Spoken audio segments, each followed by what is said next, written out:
Bhayandar पूर्वेतील Ramdev park येथील विमलनाथ इमारतीत सफाई काम करत असलेल्या गीता छेत्रीवर तिच्या पतीने चाकू हल्ला करत तिला गंभीर जखमी केले। गीता गेल्या 6 महिन्यांपासून आपल्या पती अरुण छेत्रीपासून वेगळी राहत होती।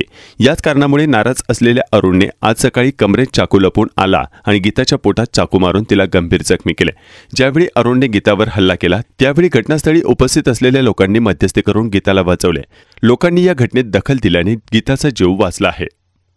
Ramdev Park Mira Road police स्टेशनच्या हद्दीमध्ये काल संध्याकाळच्या सुमारास घरगुती वादातून पतीने आपल्या पत्नीला चाकूने मारलेला आहे आणि यामध्ये पत्नी गंभीर जखमी आहे। त्यांना हॉस्पिटलमध्ये ॲडमिट केलेलं आहे आणि पतीविरुद्ध जीवे मारण्याचा प्रयत्न करणे याप्रमाणे गुन्हा दाखल केलेला आहे। आरोपी यामध्ये अटक आहे।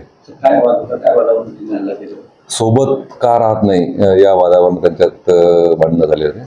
किती वाद झाले नाही, आता कालच वाद झाला आणि तो सोबतच चाकू पण घेऊन आलेला होता आणि त्या वादातनच वाद वाढत गेला, त्यातून चाकू मारला। आरोपी अटक झालेला आहे।